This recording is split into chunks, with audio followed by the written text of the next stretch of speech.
Welcome to the Stop Over Drinking and Start Living podcast, where high-achieving, goal-oriented rebel women come to learn how to live a vibrant and fulfilling life without requiring alcohol to get through it. No labels, no judgments, no saying you'll never drink again. Just real proven methods to help you stop rebelling against yourself with alcohol so you can drink less and do more. I'm your host, Angela Mascenik. Let's dig in.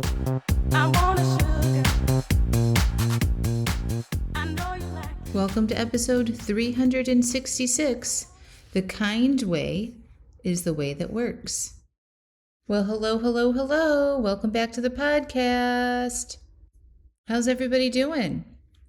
How's dry January going? We are exactly one halfway through the month. And if you've been working on taking a break this month or working on cutting back as some New Year goals, I'd love a check-in from you. Ask yourself, how are things going? Are you still on track to complete your goal?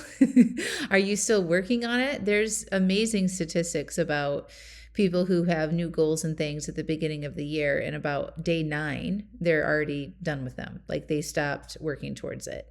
And I don't want that to be you guys. I want you guys to maybe recognize if it feels a little hard, or maybe you're feeling bored, or maybe you're feeling like, what's the point? Come back. Okay, come back to the real you that decided you wanted something different and put in a little bit more work. Okay, don't give up. It's, just because it hasn't been perfect or maybe you've made some mistakes doesn't mean that anything is wrong, really, and that you've done anything wrong or that you're broken. It just means that you're a human, and humans are so imperfect. Did you know that? Like we are like so flawed in so many ways, right? Like we have all these feelings and all these thoughts and all these distractions, and we make mistakes all the time. Okay. And we are hardwired to avoid pain and seek pleasure. We're hardwired for it.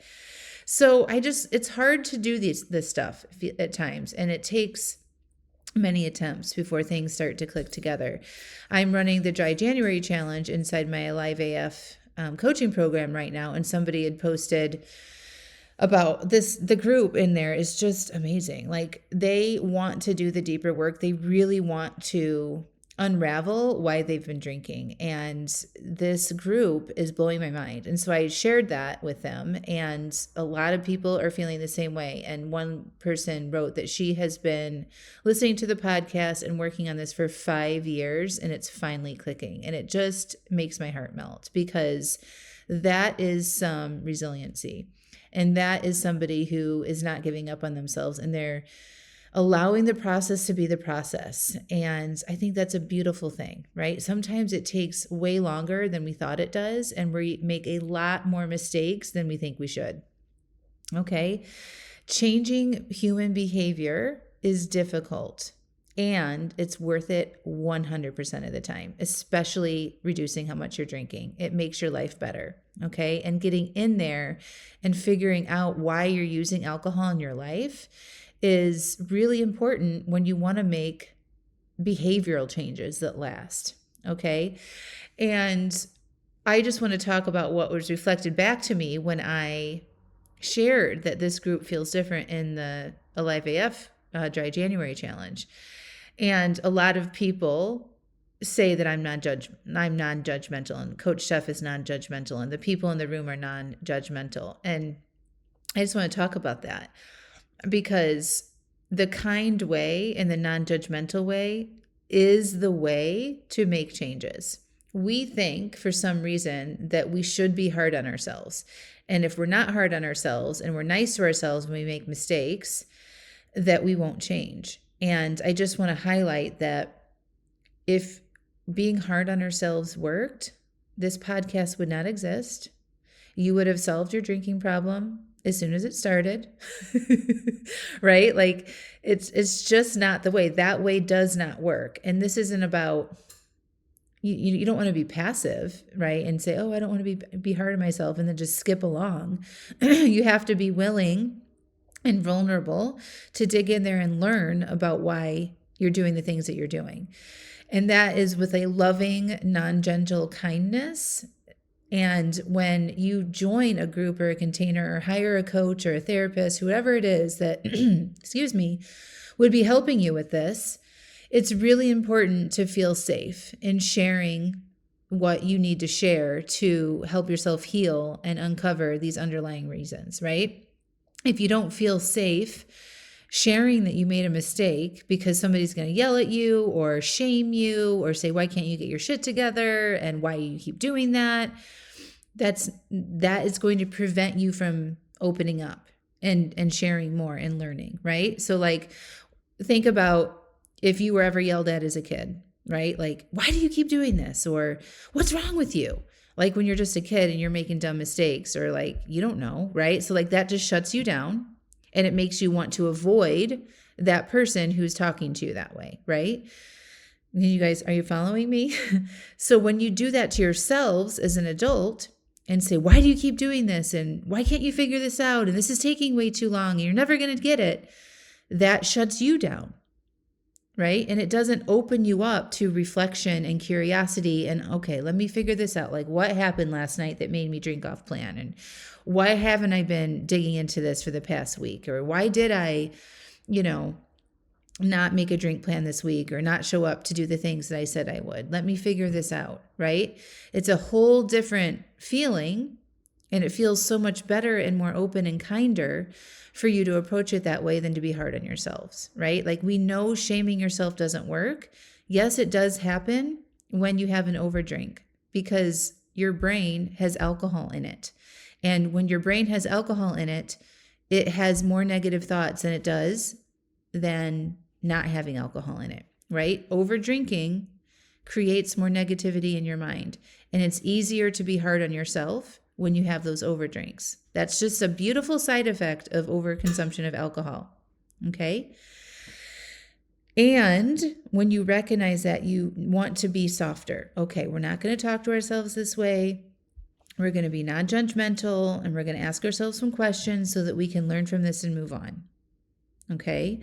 And that's exactly what you get when you join any coaching program for me. And that's why people are more willing to share when they find their patterns that they are using, with alcohol and have been using alcohol to escape. And when they make a mistake, they're willing to post and share that with the group or with me and get the support that they actually need. Because they know that nobody is going to yell at them, that they're not going to be hit with, judgment and, negative energy. They're going to be met with loving curiosity and support.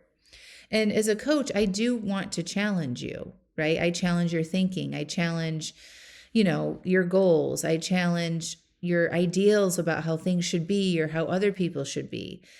But it's done in a way that doesn't feel like you're being attacked. It can feel kind of hard sometimes to receive a reflection back to you that's like, your behavior and what you're doing here is because of this. And like taking ownership for that, that can feel difficult. I'm not going to say it feels great all the time, but that's the raw truth, right? That we need to be able to look at we have to be able to see our shit. We have to have somebody reflect our shit back to us in a very non-judgmental, loving way for us to see how what we're doing, how we're thinking, how we're responding isn't working, right? So we need to be able to trust whoever it is that is doing that we can accept what they're saying, right? And we can hear what they're saying without shutting down. And that pathway to doing that is through loving kindness, non-judgmental support. And so if you're trying to navigate this on your own, you have to decide what kind of guide you want to be for yourself. And so the kind way is the way that works, is the point I want to make with you today. So no matter what's happened this month so far, are you being kind to yourself? Are you opening yourself up for inquiry in a gentle way that allows that inquiry to happen? Or are you shutting yourself down by ignoring it and saying, it doesn't matter, I'm trying not to be hard on myself, and then ignoring what happened? That doesn't work. That's not what I'm talking about, right? You got to find that middle ground that feels like, okay, I'm not going to ignore what happened. I'm willing to look at this in the most loving and kindful way that I can. Okay. So most of us learn how to change through the push and the shame and the discipline and to be tougher, right? And our society reflects that back to us, especially around alcohol. If we know other people who have, drinking issues, why can't you just quit? Why can't you just stop doing that, right? What's wrong with them? Don't they love themselves? Don't they love their family, right? That does not work. If it did, nobody would have issues. So that creates more secrecy, that creates more white knuckling, that creates more stopping and starting and doing it alone, right? That's why a lot of people don't want to get help, is because they don't want to be met with that energy and that negative sort of forceful willpower stuff, right? And so they stay hidden and try to navigate this alone. So in the group, what I'm seeing is people feeling safe and non-judgmental, and they're able to be honest with themselves about what's been happening in their lives and sharing that in a group that is just met with so much love, right? And they're letting themselves be supported. They're asking for help. And so when all of that kind of happens, this loving, supportive, safe cushion is an option for people to come land in, right? So kindness is what allows your nervous system to relax enough to tell the truth, right? And truth and seeing what's reality is what creates change, right? Being hard on yourself shuts you down and wants you to avoid it because we don't like that, right? It doesn't feel safe for us to open up. But the kindness allows you to feel safe to tell the truth, and that truth and the reality of what's actually happening and seeing that, be willing to see that and be vulnerable with that is what actually creates the change. Okay. And when you're harsh and mean to yourself, you go into protection mode, right? Your brain and your system go into this like, oh, we need to protect ourselves from this. So we will hide, we'll avoid, we'll distract, right? We might drink again. Remember, openness equals awareness. Okay. Kindness equals safety. And that safety allows you to tell yourself the truth, or whoever you're working with, or if you're in the group or you're considering working with me privately, that is what makes real change, is that ability and that willingness to tell yourself the truth and know that nothing bad is going to happen to you if you do that. Okay. So a lot of people have recognized too that they haven't been able to do it alone, that they've tried, they've been scared, they don't want people to know them, all of that stuff. And I just need you all to hear that there are spaces, whether it's mine or somewhere else, you should really find it. I love my space. I spend a lot of time making sure it feels this way because I care about everybody's experiences. It's a safe place to come in and let yourself explore your relationship with alcohol. Okay. And just to sort of recap it doesn't mean that you're being passive, right? It doesn't mean that you're like, oh, I'm not going to beat myself up about the mistake. Angela says not to do that and then just skip along, right? It doesn't mean you're being passive or weak. It's not letting yourself off the hook. It's about staying present instead of disassociating what actually happened, right? Like, I want to be with this. I want to feel this disappointment that I have in myself. I need to feel this, right? I need to understand this. I need to learn from this, right? That's what our feelings are trying to get our attention, right? So like, it's okay if you feel disappointed or bad if you've made a mistake. That's supposed to happen, because if you feel bad about something that you did, it means you're not doing really what you want to be doing, right? And so we want to pay attention to that in a loving, kindness, supportive way. And if you don't know how to do that for yourself, you really do need professional help. And if we haven't been taught how to do this, or reflected back in our home environments or work environments or anything, it really is important to get some support on how to do that. Most people don't know how to do this on their own without loving, guiding support. That's why they struggle for many, many years with their drinking. And so be willing to look at it. Be willing to be like, I'm not perfect. I might make a mistake every day. Help me, right? Help me figure this out. Help me learn how to be more compassionate and kind and curious with my mistakes. That's what we do inside the group. Okay. Remember, it doesn't heal your issues with drinking and changing your behavior doesn't happen through pressure. We know that, right? It changes through safety and honesty, okay? And being willing to see things differently and do things differently. All right, my friends? So a lot of this, talk inside the group is kind of making my creative juices bubble. And so I'm thinking about something new that might be coming down. So stay tuned.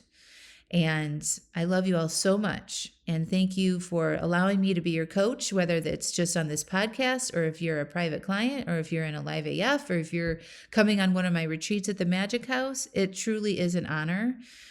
And I'm so grateful for you for allowing me to help you with this issue. I'm very passionate about helping women figure this out and going on that journey with them and helping lovingly guide them in the best, most supportive and non-judgmental way that I can. So thank you. All right, my friends, I hope you have a beautiful week and I will talk to you soon.